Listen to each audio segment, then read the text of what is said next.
and a passion in my life. Having graduated from college, put pen to paper, was able to get 13 investors to invest a modest amount of money to open up my first business. It was a cause that I had long dreamed of, and it was an extraordinary 2-year effort to actually manifest. We opened that first business, a small little retail store in San Francisco, with one part-time employee, Pat Kelly. That business grew to many businesses throughout the state of California. At one point, the businesses that I was privileged to be part of employed close to 1,000 people here in the state of California. I say that not to impress any of you, but to impress upon you a passion for entrepreneurialism, a passion and recognition of the passions that are expressed every single day by people that take an idea and put their dream to task, and put their lives on the line, quite literally putting their financial future, their family members' future, co-signing loans, making sure that they're leveraged so they can get a line of credit, and putting all of that out. And then, of course, dealing with the travails, even in a good economy, dealing with the setbacks, even in a good economy, the surprises, the things you never anticipated, never expected. But of course, in this environment, with this pandemic, the challenges are more acute and more extraordinary for millions and millions of small businesses throughout this state, for that matter, all throughout the rest of this country. And so it's a long way of introducing an expression of deep reverence, deep respect for our small businesses, deep respect, deep reverence for those that are working behind those counters, not only as entrepreneurs, many self-employed, many with 1 or 2 employees themselves, but also the employees that also are supported by the backbone of our economy, our small business ecosystem. And so I want to talk to you today. I want to talk more broadly to the workforce, and I want to talk more broadly to the economy here, the nation's 5th largest economy, the great state of California. You can't begin a conversation about economic development and economic recovery without asserting what I think is universally accepted, at least in the context of those experts that we work with and my own subjective beliefs and that is the most urgent economic recovery tool for the business community, the one that we need the most, is to stabilize this virus, to bend the curve of this pandemic, to do everything in our power to mitigate the spread of COVID-19. That's foundational. I don't think there is fundamentally anything more important for our economic future than this fundamental fact. In addition, we recognize that anything we do in terms of an economic paradigm should be inclusive.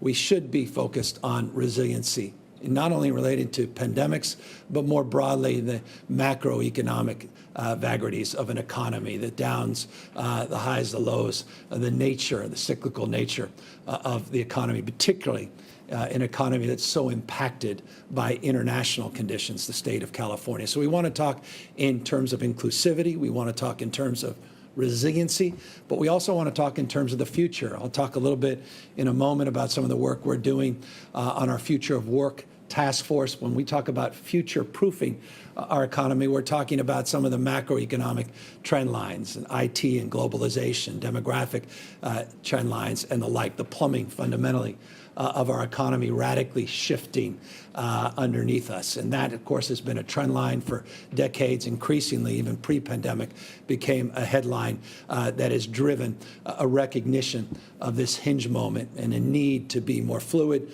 more responsive, and more resilient in our rulemaking and our approaches to economic growth and economic security. Any strategy also should be focused on the immediate, the near term, obviously a focus mindful on what may take a year or two in the medium term, and always on the long term, a sustainable, not just situational mindset as it relates to economic growth and economic prosperity.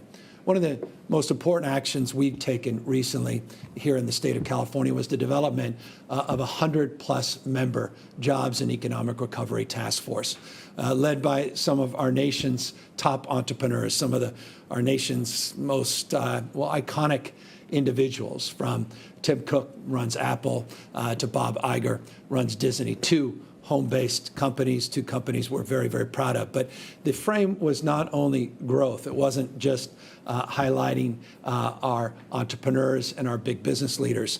That task force is also about inclusion. And we have a big thrust as it relates to equity, a big thrust as it relates to economic justice, social justice, racial justice.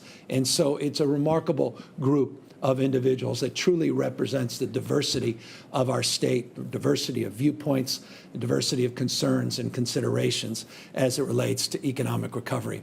I just want to briefly highlight some of the work that they've been doing over the course of last number of months, particularly helping us with our sector-specific guidance so that we can modify that original, as we did stay-at-home order, put out sectoral guidance, industry guidance for a safer reopening. The task force has been instrumental in advancing those efforts. They were also instrumental of helping us raise tens of millions of dollars for our Wear a Mask campaign, also providing PSA free advertising capacity, also providing us some of the creative to advance that fundamental campaign that may be the most impactful in terms of getting our businesses back open by mitigating the spread of this disease. We also launched the Shop Safe, Shop Local campaign, hashtag Shop Safe, Shop Local, to help support our small business, our micro businesses, our neighborhood businesses, and encourage people to maintain that support through this very difficult and trying time. We also had 90 members of that 100-member task force, which I can assure you was a remarkable number of people that signed on to a letter agreeing that we needed to advocate for more federal supports, for federal stimulus dollars. This was around the times of the last CARE Act fund, but also that letter is instrumentally pointed at jumpstarting these current negotiations between McConnell and Speaker Pelosi and others. We're not giving up on Congress moving forward, not just President through executive orders, but Congress moving forward to do the right thing in subsequent stimulus support. We also had the benefit from this task force of 5 subcommittees that have provided dozens and dozens of recommendations that we have put into play in real time and will be advancing over the course of the next weeks, not just months, and I'll get to that in just a moment. Let me just talk about some specific actions we have taken to support the economy here in the state of California. Already in play, we've already moved forward to simplify accounting methods to reduce tax liabilities for most small businesses. I can get into the details of this, but I really want to get through a long list to give you a sense of the breadth and in some cases the depth of some of these efforts, so you get a sense of what we are trying to achieve here as a state and the support we're trying to provide. We also eliminated through the budget, and I'm very grateful legislative support for this effort, eliminated that $800 minimum franchise tax for all new startups here in the state of California. So that franchise tax no longer applies for businesses who want to start here in the state of California. We also have allowed small businesses to defer tax payments. This we did a number of months ago, and this has been very, very fruitful. Up to 12 months and up to $50,000 of deferred sales tax payments. That's a big deal. Again, as a former small business owner, I could deeply appreciate cash flow concerns and issues. Being able to defer for at least a year up to $50,000 is like getting a line of credit against those dollars that are owed and being able to utilize them to pay rent, to pay your employees, to pay for these extraordinary expenses and burdens that have been placed on you. We also extended the sales tax deadlines during this pandemic as well. Accordingly, we have worked to support the economy by supporting working families. 3.6 million working families have already received $1 billion through our earned income tax program. I don't know another state that is providing more for working families.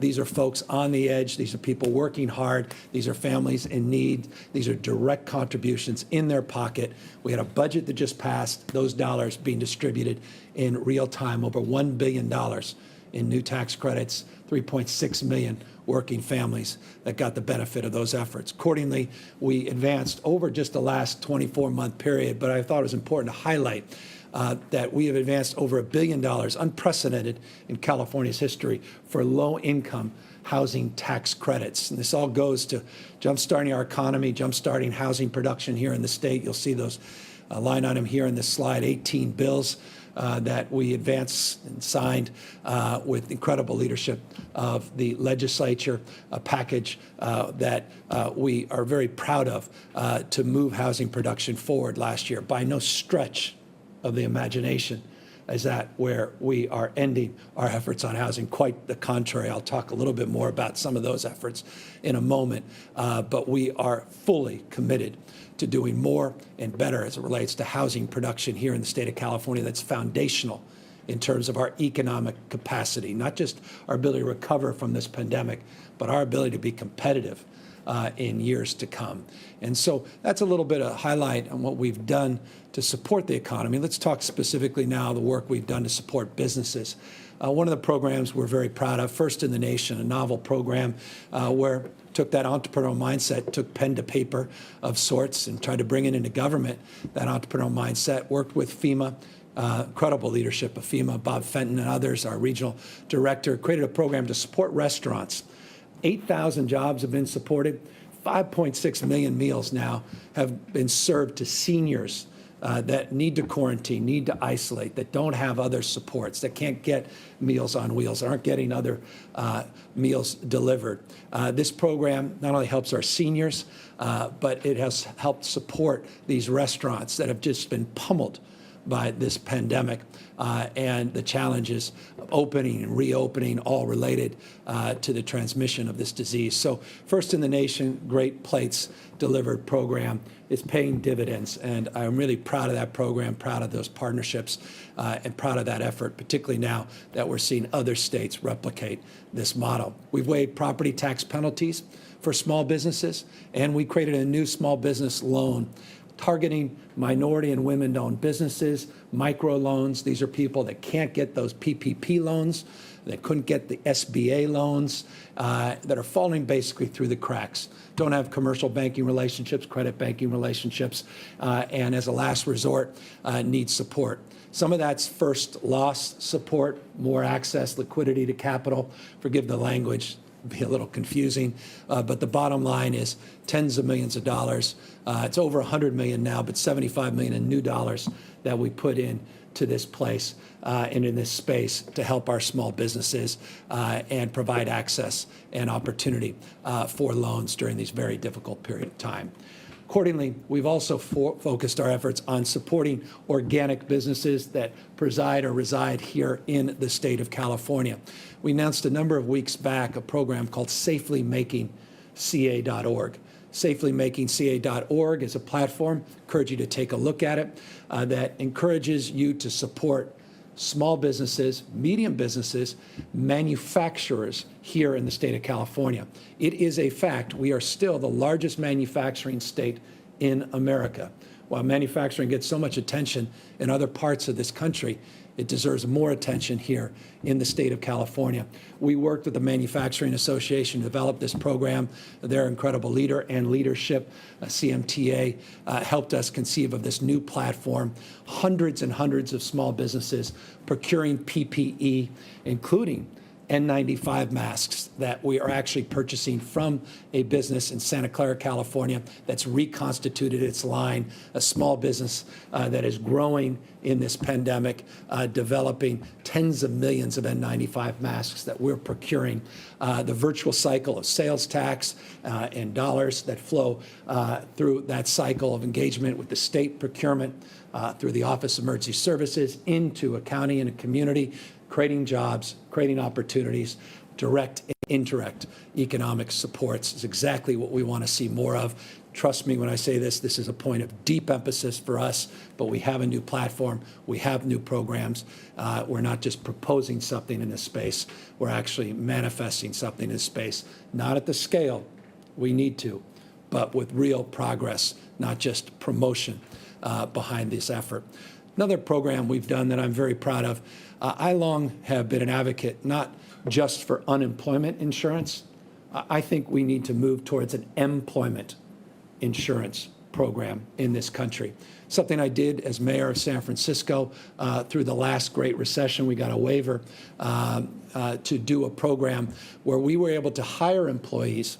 Many were getting actually less than they would being on unemployment insurance, but they still went back to work for, well, 3 reasons. For dignity being the most important. They wanted to look, I remember meeting some workers who said, you know what, the reason I took this job back through this employment insurance program and I didn't pick up an unemployment insurance check is that I wanted to look my kids in the eye and say that I earned these dollars. And that was a touching and profound statement. I think it was Voltaire that said, work solves life's 3 great evils: boredom, vice, and need. And I certainly believe there is dignity with work, and people naturally don't buy the rhetoric. You keep hearing on the national news that somehow people are just takers and prefer just to take an unemployment insurance check, and somehow we have created a reverse stimulus in this country by providing those $600 additional contributions on a weekly basis to your paycheck. That's nonsense. And by the way, overwhelming majority of studies on this bear that out as complete garbage. And so there is something about the dignity of work, dignity of being employed, that the 99% of workers prefer. And I just want folks to know we have a program called our WorkShare program. And already it's supported 54,000 employees. 8,400 employers have taken advantage of this program. And if you're an employer, I encourage you to do the same. You want to keep your employees employed? Reach out. Go to the covid19.ca.gov website, covid19.ca.gov website.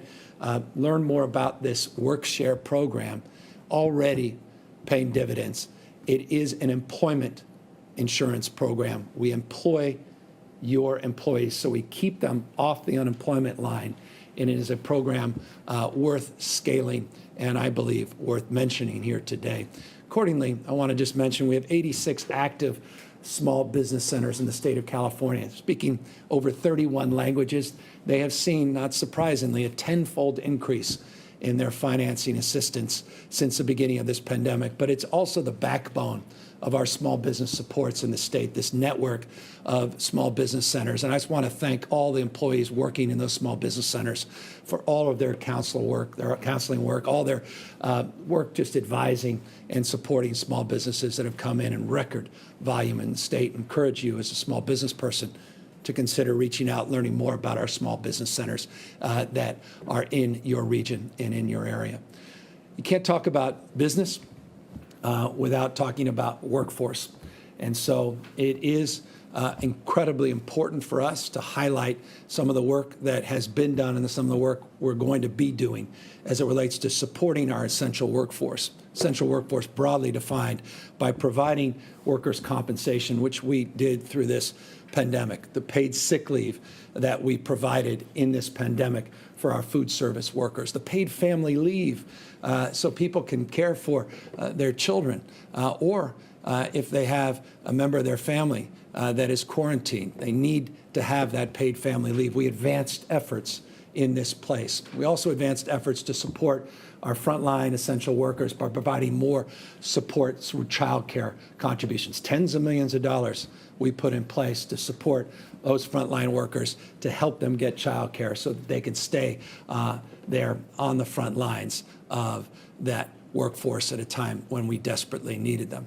We also created programs, you may recall, a hotel program where we subsidized hotel rooms for healthcare workers that otherwise were sleeping in their cars, were scared to death to go back home and expose their families, and were going out of pocket staying in hotel rooms, or in some cases were in shelters, as we discovered. And so we created a program to provide housing subsidies, or rather hotel voucher subsidies for that workforce, and we extended that to agricultural workers as well. We did cash assistance, direct cash assistance through philanthropy and Chan Zuckerberg Foundation, among others, to help our skilled nursing facility workers. Tens of millions of dollars in that space as well.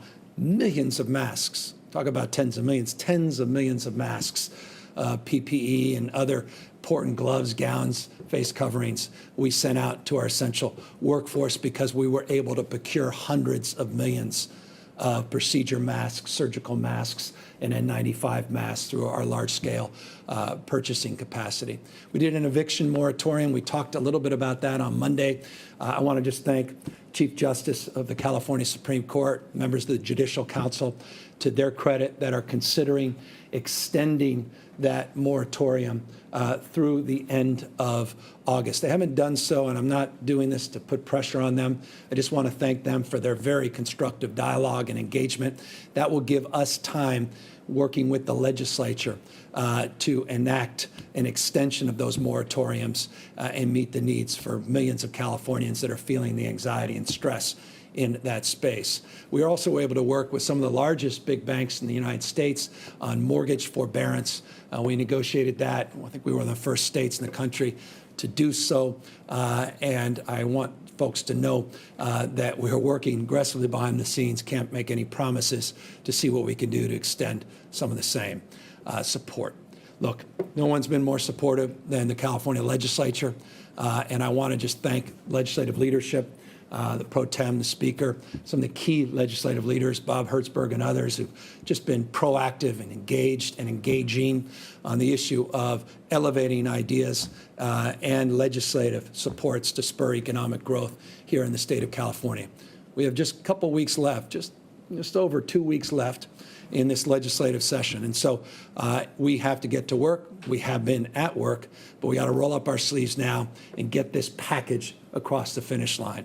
So I want to acknowledge their leadership, all their incredible ideas, the work they've already done, the work we did together last year, creating that foundation, a predicate for the work that is in front of us.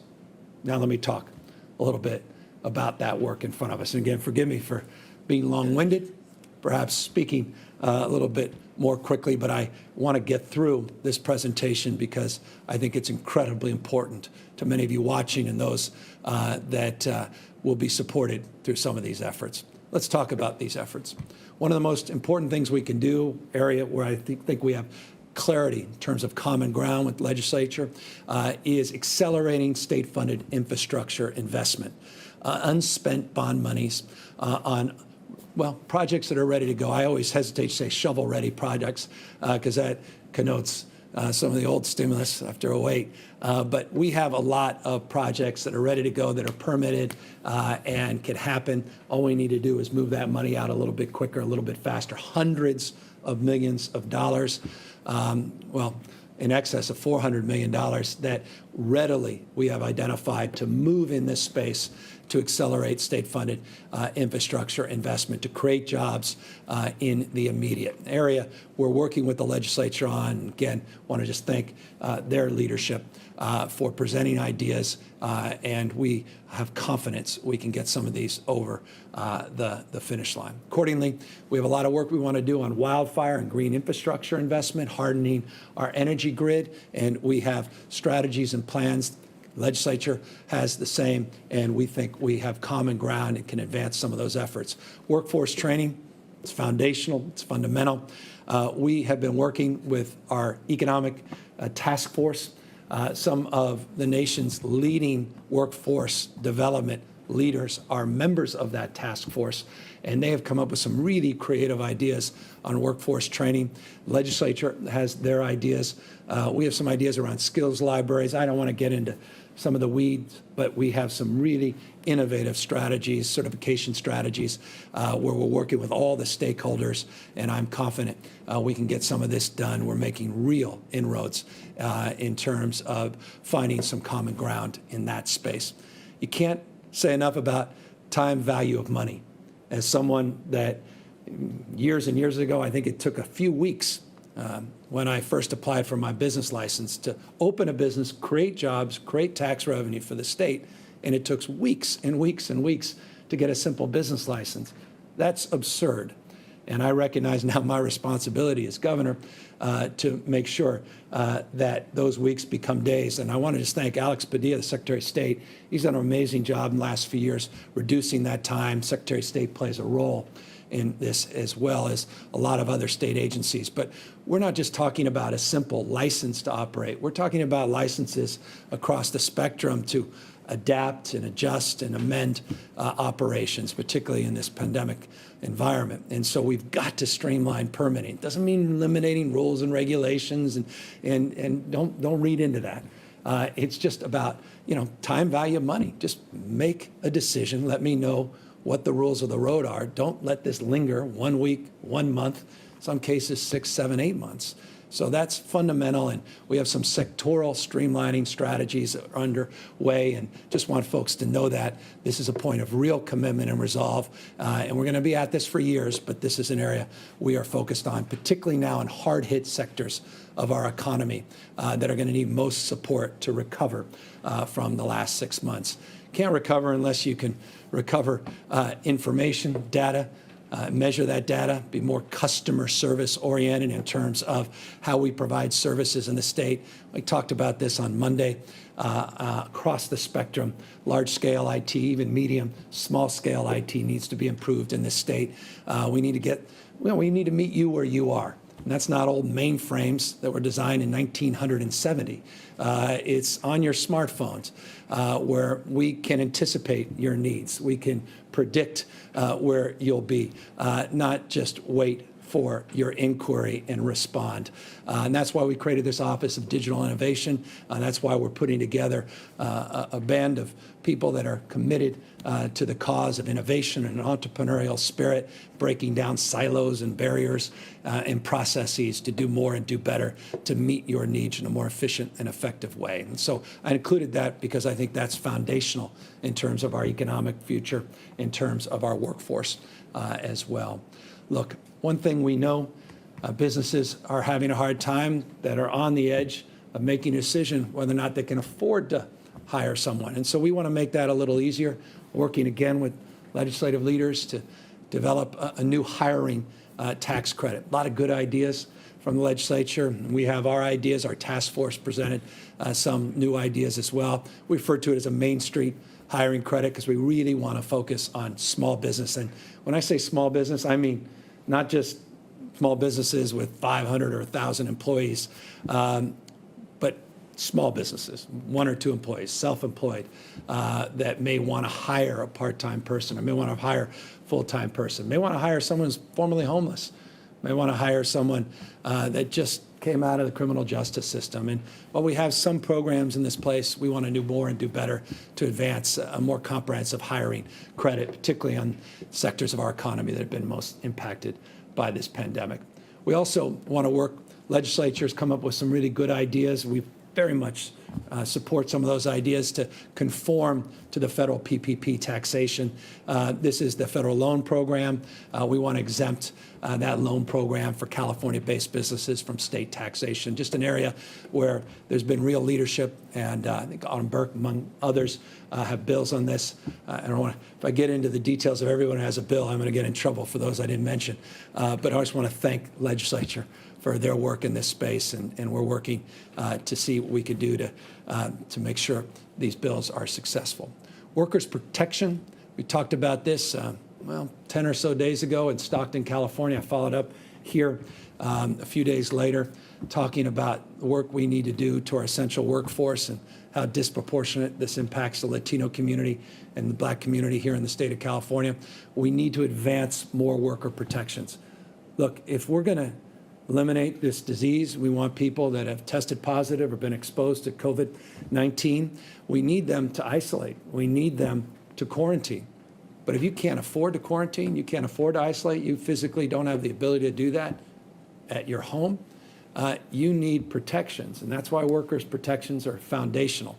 Family leave, paid sick leave, workers' comp.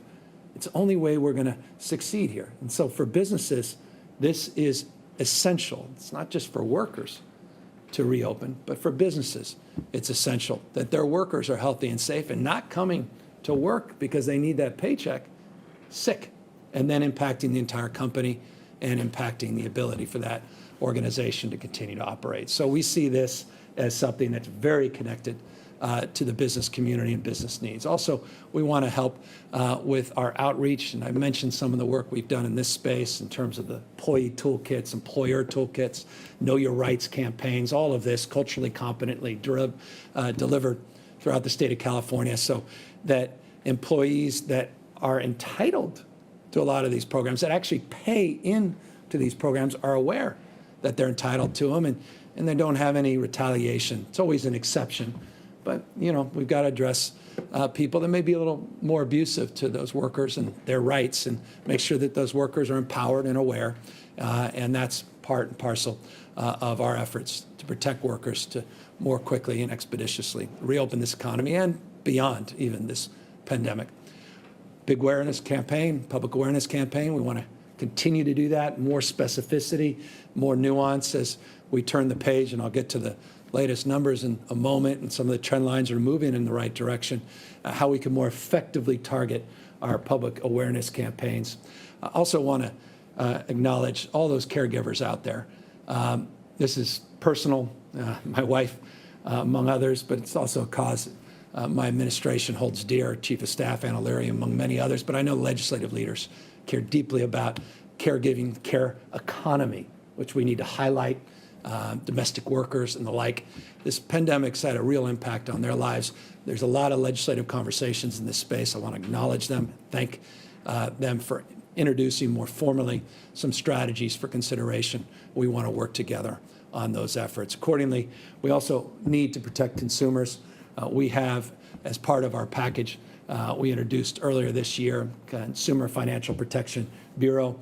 California can lead in this space, and I think it's foundational to protecting workers, to protecting a more sustainable framework to reopen our economy that, again, advantages everybody. And so we want to continue to work closely with the legislature in that space.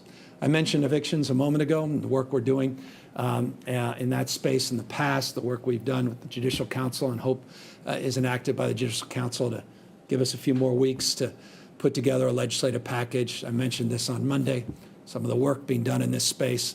Again, I want to just thank a number of legislative leaders for their specific ideas, and we continue to have very constructive, including yesterday, constructive conversations in this space, and we will update you as is warranted on that progress. I don't want to get in the way of the negotiation right now of talking out of school, except to say that we are committed to getting something done over the course of the next few weeks on eviction protections and addressing the needs of our most vulnerable renters and small landlords as well. And speaking of that, one of the ideas that we are committed to is accelerating the distribution of the $300 million in our national mortgage settlement funds.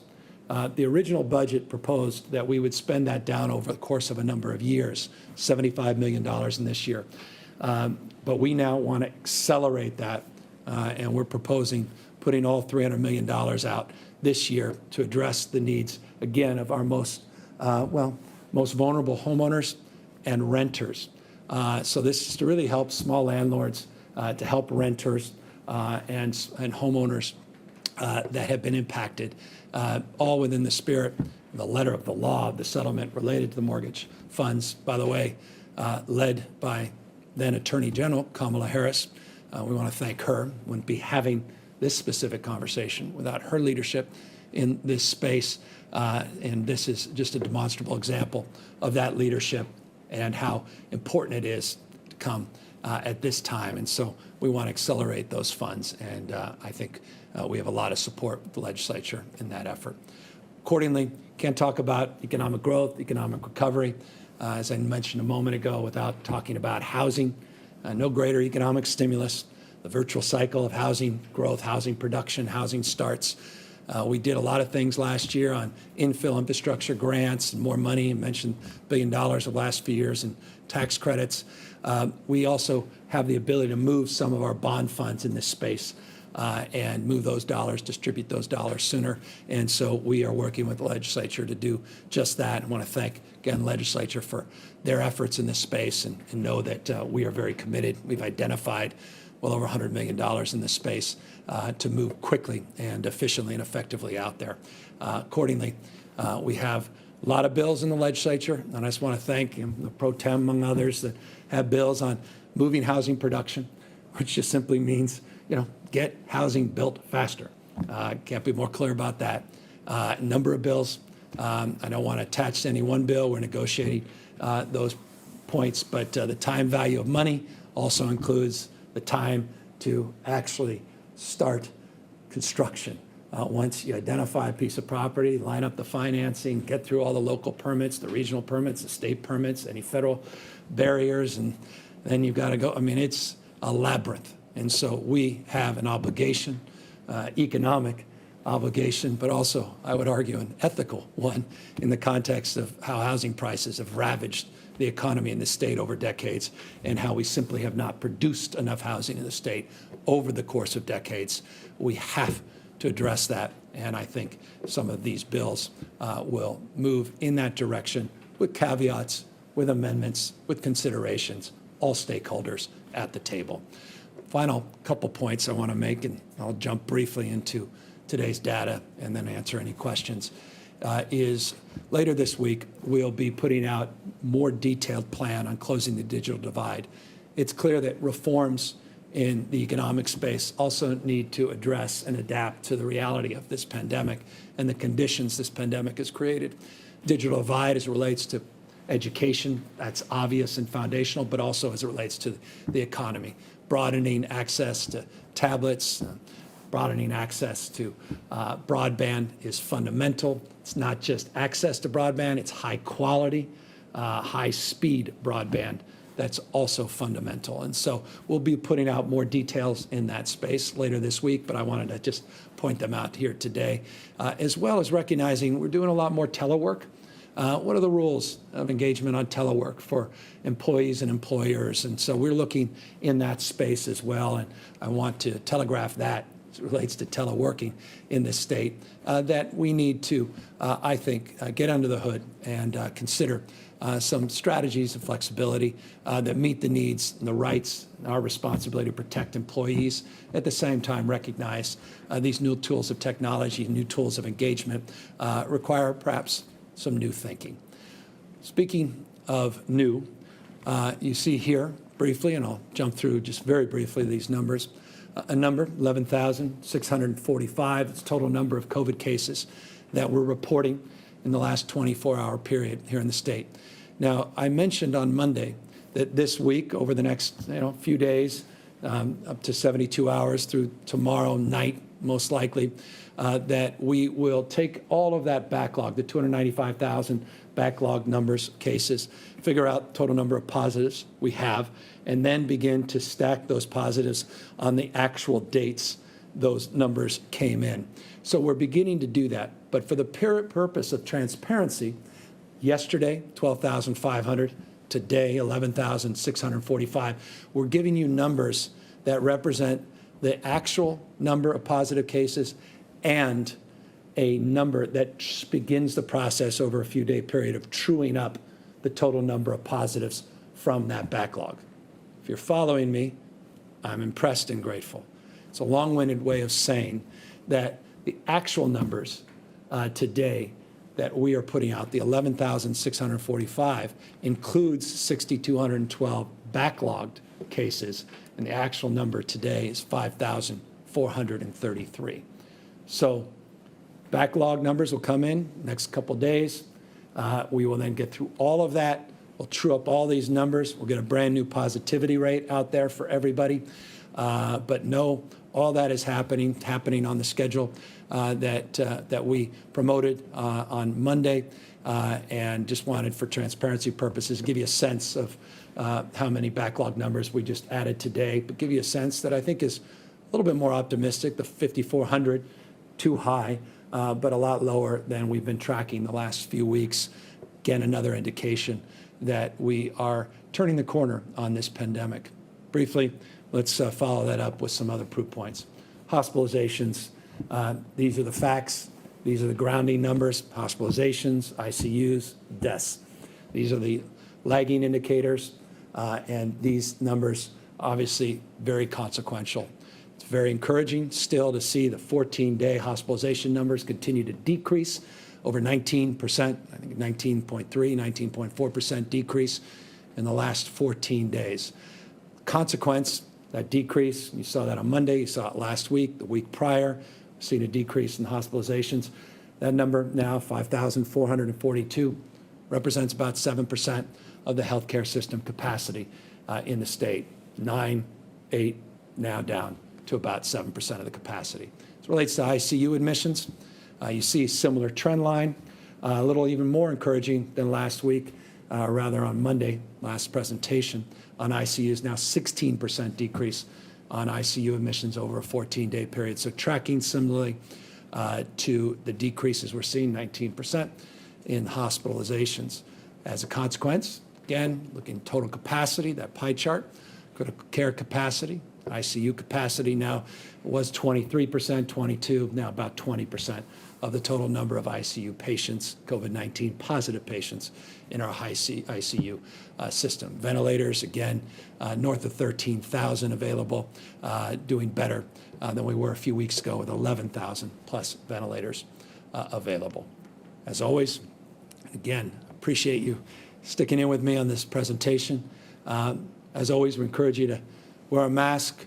Want to see those numbers continue to go down, wear a mask. You want to see those numbers continue to go in the right direction, continue to physically distance.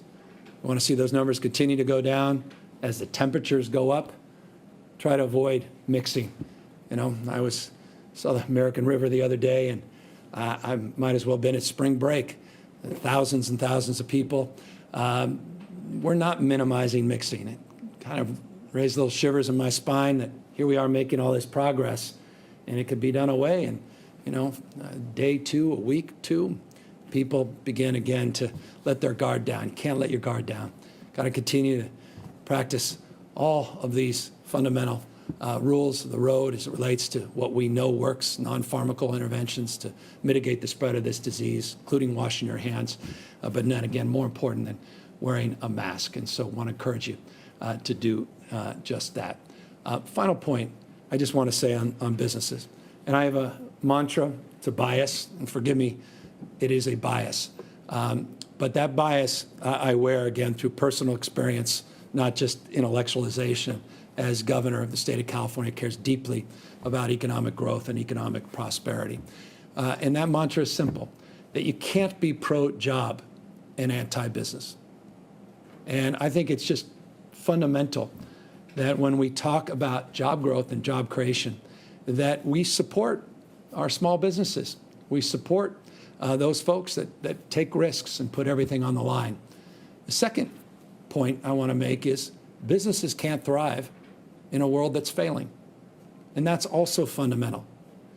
And so if it is indeed a truism that you can't be pro-job and anti-business, and businesses can't thrive in a world that's failing, then we have to recognize that the new paradigm on economic growth is growth and inclusion. And that's the foundation. That's the framework to which we believe the values of the state of California are advanced, our principles are advanced, and long-term sustainable economic recovery can be found. Growth and inclusion.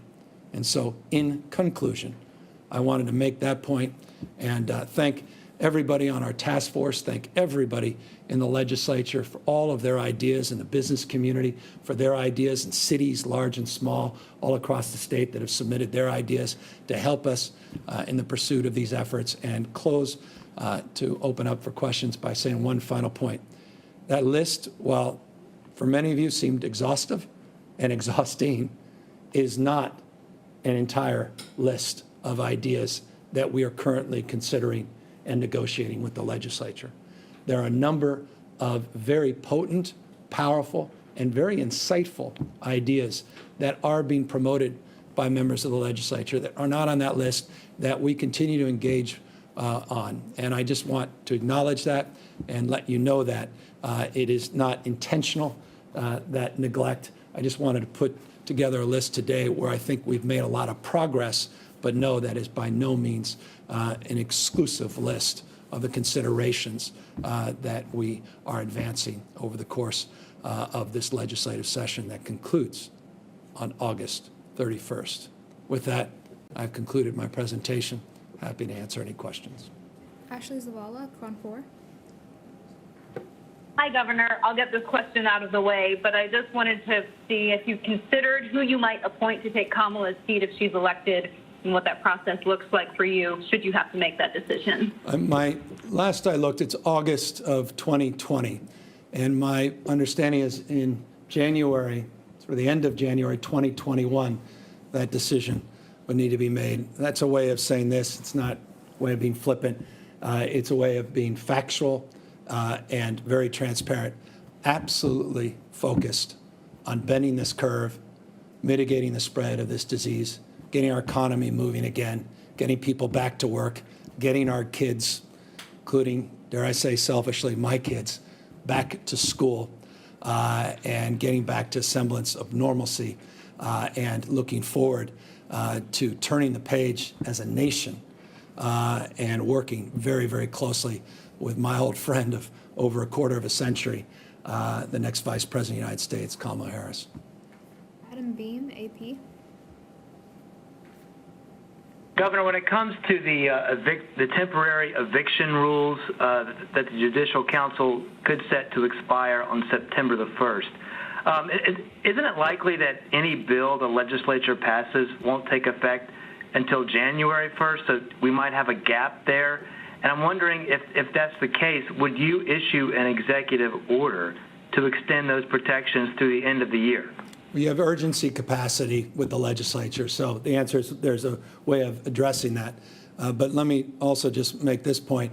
We were able to take executive action through the emergency orders that are afforded to me during this pandemic right now, and then we've done that, and we advanced those same orders in terms of capacity that we provided the Judicial Council to do the same. They did. But right now, we are working in the spirit of collaboration, cooperation, partnership with the legislature and a lot of stakeholders on some nuances that I think are incredibly important to work through. And so I'm confident that we'll get to where we need to go, but I'm very cognizant, and I think it's a very good question, very cognizant of that timeline, and that's why we're hoping it does get extended to September 1st. That will give us the opportunity to move with the urgency that's required and to do so in a way where we can address that concern around a gap by January 1st. So we are working through that, and we have a pathway, we believe, to put something in place that would work very nicely through that September 1st deadline. Alexei Kosev, SF Chronicle. Hi, Governor. You said again today that you're optimistic about the trend of where the infections are heading, and it looks like the state is turning the corner. Could you specify a bit more about what you mean? What are you seeing that makes you optimistic? And do you think we're turning the corner enough that you can start considering a plan to reopen the businesses that have been forced to shut down again a second time through the recent orders that you've made? Yeah. So let me bring up the slide on hospitalizations. This is what gives me some confidence we're moving in the right direction. We have COVID-19 hospitalization numbers that, again, have decreased 19% over the course of the last 14 days. The last 4 presentations that I've made, public presentations, you've seen similar decline in hospitalizations. After significant growth, you may recall a month or so ago, there was very, very difficult period, early July, where we saw hospitalization growth over a 14-day period north of 50%. Now we're seeing declines in hospitalizations. Accordingly, in ICU admissions, trend lines are favorable. So specific to your question, these are specific proof points that connect to some optimism that what we're doing as a state, and I say we, the people of the state of California, 40 million strong, what you are doing is working.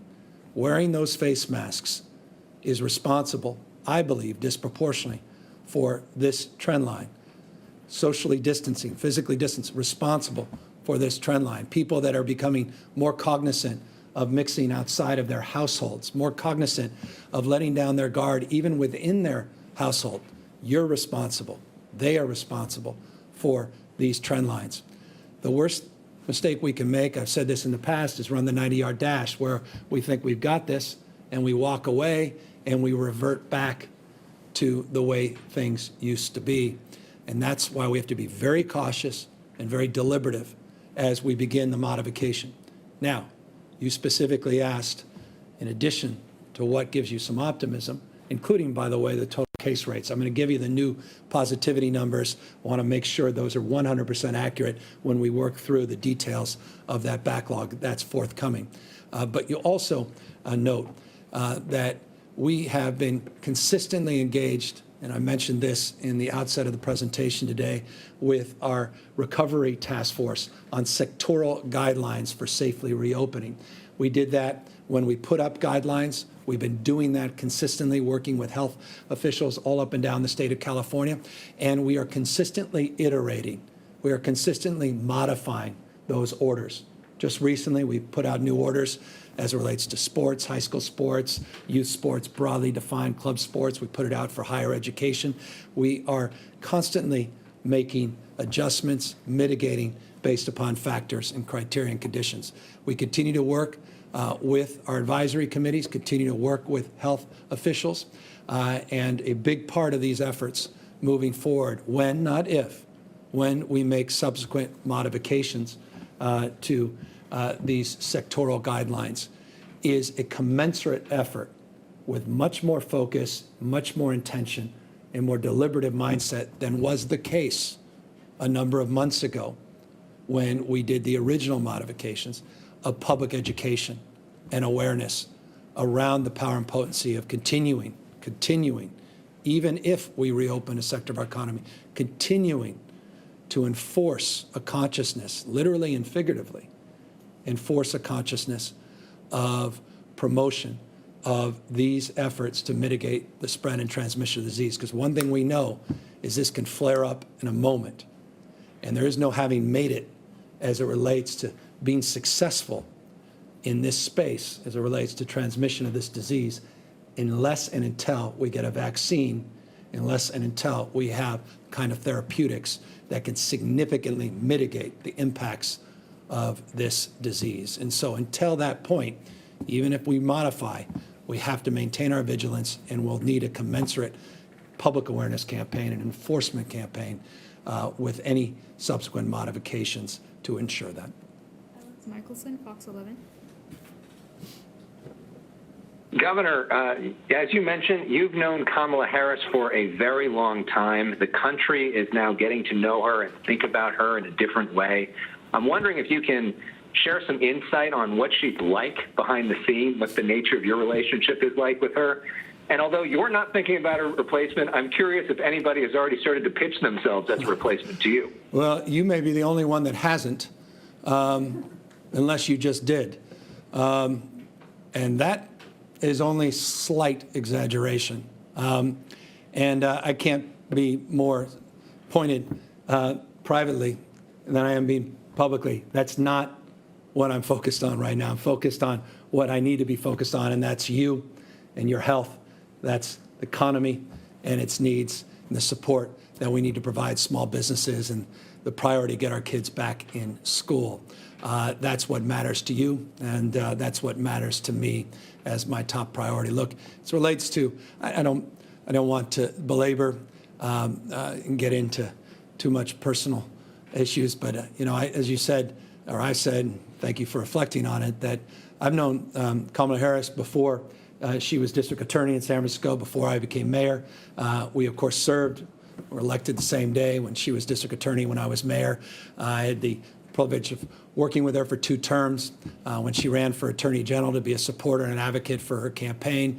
I ran myself with lieutenant governor, worked with her as attorney general, supported her efforts very proudly so when she ran for the U.S. Senate. And now as governor, been working very collaboratively in a very supportive way with her team and with her in the United States Senate. I accordingly, and not surprisingly, based upon that history, based upon that relationship, and my insight in terms of the character and the competency and her devotion to the cause that I think unites the vast majority of us. Her empathy, her compassion, her learnedness, her doggedness, her commitment to solving problems, not just identifying problems, her executive experience, not just legislative experience, made it an easy decision when she announced her campaign for president for me to come out and endorse her.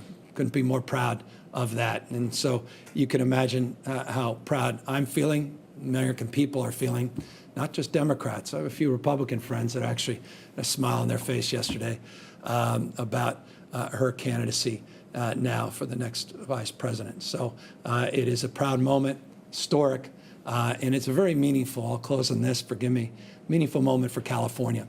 I'm privileged. I sit at a desk that Earl Warren sat at, former, by the way, assistant district attorney in Alameda County, where Kamala Harris started. Obviously made his way to governor and became Supreme Court justice. Where Ronald Reagan sits, it's a proud place to sit there where, great work was done by Pat Brown and Jerry Brown, among many others, Schwarzenegger. I'm proud of the work in partnership now with Davis Wilson and others that have been incredibly supportive. California has a proud history of electing some outstanding leaders. And I got to say, also a point of pride, not just being a Californian, but growing up in San Francisco. And a lot of these leaders emanate from San Francisco. And if you followed San Francisco politics, it's not for the timid. And it doesn't surprise me at all that so many of our nation's great leaders, Nancy Pelosi being top among them, emanate from that extraordinary city, the birthplace of my kids, my father, my grandfather, not only myself. Andrew Sheeler, Sec B. Hi, Governor. Thank you for your time. So there's, 4.5 million people who have lost the $600 a week extra unemployment, and I'm just wondering what's next for them. What do you have to say to them, and what is your plan going forward with that? We talked a lot about that on Monday. I put out specific slides and presentations on Monday of what it would take to draw down that $300. That was the original proposal based upon the executive order the president put out to receive the federal support, the supplement on the unemployment insurance.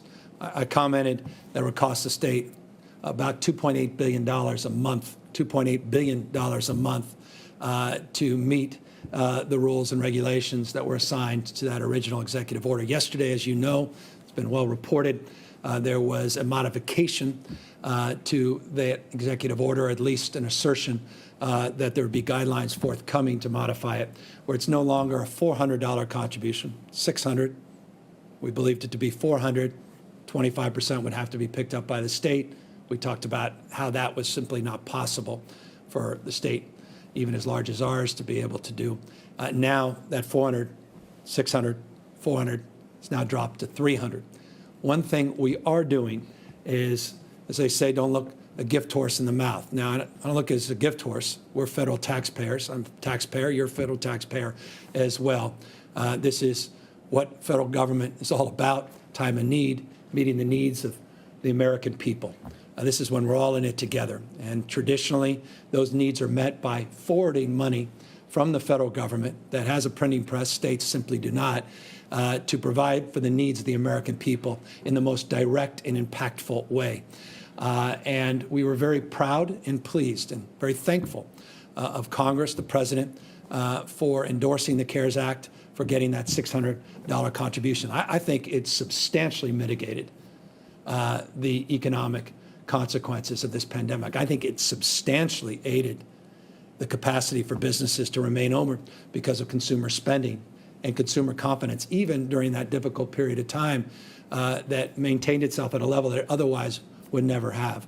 I think it is a historic blunder if we are unable to accommodate the needs of tens of millions of Americans with subsequent supplemental on unemployment insurance. And I believe personally and professionally that $300 is simply inadequate to do that to help support small businesses, to help support economies large and small across state, and very directly help support individuals and their families that are vulnerable to evictions and vulnerable to bill collectors, vulnerable in this climate. And so we continue to advocate for more federal support. We continue to be strong and assertive, and I take a backseat to no one, going back months in advocating for a new CARES Act, supporting state and local government as well as individuals related to the unemployment insurance efforts, and we'll continue to make our voice heard. I had a very good, very detailed, very comprehensive call with Speaker Pelosi yesterday on this topic specifically in answer to your question of what are we doing. And know this, forgive the long-windedness, that we are working with our team if indeed, the gift horse comment, we only get $300, how we can process that $300 as quickly and efficiently as possible. So at least we get those dollars out as we wait for either a deal with the current administration or a deal with the next administration in January. Here's the report back. The ability to do so can happen relatively easily. You go from 600 to 300 if the rules of the requirements do not change, meaning the rules for eligibility don't change.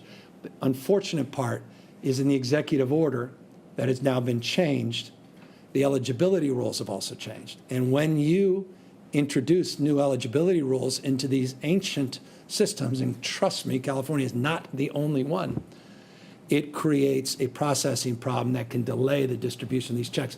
And you know this well, because you've seen governors of all political stripes make this crystal clear to the administration. So we are also encouraging the administration. We've made it clear to our partners at FEMA, and we have made it clear to a lot of our federal partners that if you're going to move forward, if you want these dollars to have the impact that you intend them to have, we're grateful to take those dollars. We happily will accept them. We believe they're not enough, but you can't change the eligibility rules in a way that will impact our capacity to get these dollars in the pockets of people that need them the most as quickly as we otherwise could.